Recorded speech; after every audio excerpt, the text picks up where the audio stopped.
Adam, c'est 11-16 de Monaco. C'était quoi le sentiment hier soir quand vous avez peut-être vu d'ailleurs en direct, je sais pas, enfin, su que c'était Monaco? En regardant le match, voilà, en fan de basket, on peut que être frustré du déroulement du match, voilà, avec différentes émotions. Voilà, en tant que joueur de l'élan béarnais, c'était juste savoir contre qui on jouait. Donc une fois que c'est fait, maintenant on peut vraiment se concentrer sur l'adversaire et préparer différentes choses. C'est le plus gros morceau que vous pouvez avoir dans le championnat cette année, Monaco? Ils étaient trois quand même, avec le Valo aussi, même si ils étaient plutôt mal sur la fin de saison. Je pense qu'il y avait les trois gros qui étaient attendus. Et arrivé à ce moment-là du championnat, de toute façon, je pense plus vraiment qu'il y ait de petits ni de gros. C'est juste des équipes qui concourent pour être champions, c'est tout. Malgré tout, quand Strasbourg t'a plus vert hier soir, dans ta tête, vous mentalisez, vous vous dites bon ben voilà, faut se préparer. Moi je me disais que c'était Strasbourg. Tu sentais que Après. Monaco pouvait. Je me disais que Monaco allait tenter quelque chose, du moins que l'écart n'allait pas rester comme ça, mais pas au point que Monaco gagne. Donc, vu comment ça a tourné, l'agressivité que Monaco a pu déployer, c'est devenu incertain. Et Strasbourg a mal géré certaines situations, mais c'est aussi du fait que Monaco les a poussés à. Donc voilà, c'était une surprise malgré tout. Monaco donnait une impression de suffisance en début de match, mais on peut voir que quand ils décident vraiment, c'est pas du tout la même chose, donc il faut faire attention à tout ça.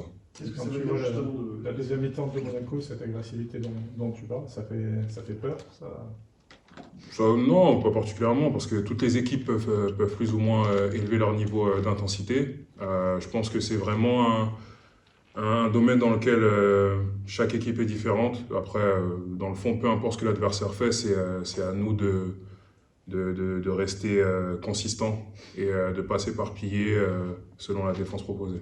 Les trois dernières victoires, c'est d'un point et 2 fois 2 points en prolongation. Ça veut dire quoi? Qu'ils sont prenables éventuellement quand c'est serré? Ça veut juste dire qu'ils gagnent. Ouais. Peu importe l'issue, ils gagnent. Donc, que ce soit d'un point à l'arrache, peu importe la manière, c'est la finalité qui compte. Et qu'est-ce que ça veut dire de Monaco, les deux visages qu'on a vus hier? Est-ce que c'est un peu ce qui peut déterminer cette équipe? Tu parles de suffisance. Parfois, on a l'impression que c'est vrai qu'ils partent un peu. Oui, c'est l'impression qu'on a derrière l'écran. Après, voilà, ils ont une équipe avec des joueurs qui fait que s'ils s'y mettent vraiment, c'est un autre niveau. Ils le font par moment, pas sur l'ensemble du match, parce que s'ils le font sur l'ensemble du match, je pense pas que ça ait forcément le même rendu. Du coup, là, c'est quoi l'approche à avoir face à tel adversaire, un peu atypique quand même? Pour nous, de toute façon, il n'y a pas tellement à réfléchir. En arrivant dans ces playoffs, que ce soit contre le Vola ou Monaco, on n'est pas les favoris. Nous, on doit arriver comme des morts de faim. On n'a pas le choix. On n'a pas le même talent intrinsèque. Donc je pense qu'il faut dès le début être agressif, essayer d'imposer notre jeu, de ne pas se laisser avoir par justement leur saute d'intensité. Rester consistant parce que contre le ballon on a réussi à bien gérer le ballon. Là, quelque chose qui nous est un peu défaut pendant la saison. C'est ces petits détails-là qui, je pense, nous aideront à gagner. Lors du match là-bas, en championnat, ça remonte pas si loin que ça. Ouais. Vous n'étiez pas laissé faire, mais peut-être un peu trop gentil, ou Monaco avait un peu déroulé il n'y a pas eu un gros écart, mais ils avaient contrôlé. Ouais. Vous avez un peu trop passé impacté. Oui, je pense que ça. Ce match-là. Là, on est en play-off, donc c'est encore un autre niveau. Mais on ne peut pas vouloir gagner ce genre de match sans essayer de bousculer l'adversaire. Voilà, on ne peut pas les regarder jouer, il faut essayer de s'imposer. Je ne peux pas le dire autrement. Lors du match contre le Valois, Vincent Collet avait dit que la situation du club avait impacté un peu ses joueurs. Chez vous, il y a des inquiétudes aussi, mais on a l'impression que ça vous atteint pas. Vous avez fait quoi? Vous avez dressé un mur entre... C'est juste que c'est pas notre problème.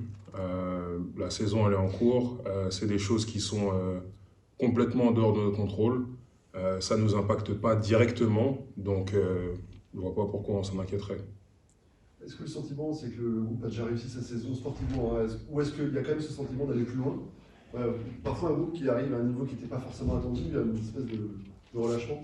Je pense qu'au stade où on en est, tout ce qui est prenable, on va essayer de le prendre. On est à ce stade-là aujourd'hui et je pense que dans la tête de tout le monde, c'est essayer d'avoir plus et ainsi de suite. Tu as passé quelques mois à Monaco, il n'y a pas si longtemps que ça. Pour toi, le club a totalement changé ou c'est toujours la continuité de ce qui se passe aujourd'hui? C'est la continuité.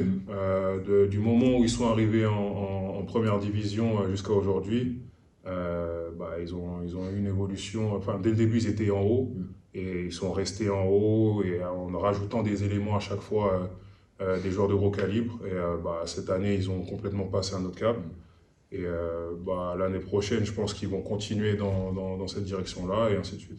Quand on joue là-bas, on se sent un petit peu à part par rapport aux autres clubs du championnat ou c'est quoi l'état d'esprit tu penses, c'est juste qu'en arrivant dans un club comme Monaco, tout de suite, je pense que l'état d'esprit est différent. On se doit de gagner, on se doit d'être dans les premiers. Et je pense que dans l'état d'esprit, dans la façon d'aborder les matchs et les rencontres, et même la perception qu'on peut avoir du reste du championnat, elle est différente. Se battre pour se maintenir ou pour arriver en play-off et jouer dans une équipe qui est calibrée pour le top dès le début, on n'aborde pas les choses de la même façon.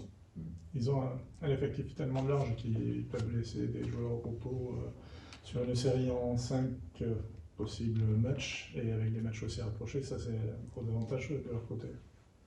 C'est un avantage, oui et non, parce qu'après, on peut très bien laisser reposer des joueurs, mais bon, l'essentiel c'est de gagner les matchs. Donc, des choix, c'est plus une histoire de choix.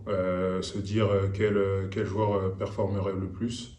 Après, selon l'état de forme, là, on peut parler de gestion, mais sinon, je dirais juste mettre les meilleurs joueurs possibles pour gagner, tout simplement. Je pense que c'est un luxe de pouvoir avoir ces choix-là. Il y a Vitalis qui est un peu peut-être incertain, on ne sait pas trop, il ne s'entraîne pas trop, il a mal à la cheville. Du coup, tu as un peu dépanné au poste 5 l'autre jour. Ouais. Tu es prêt à justement jouer pivot, 4, 5 face à, peu importe, de toute façon, je ne pense même pas qu'il y ait de questions à se poser. On fait partie d'une équipe, chacun doit apporter sa pierre à l'édifice et si c'est en poste 5, si c'est en meneur, ou peu importe, je le ferai. Meneur, c'est bon. Bon, j'abuse un peu. Merci. Merci.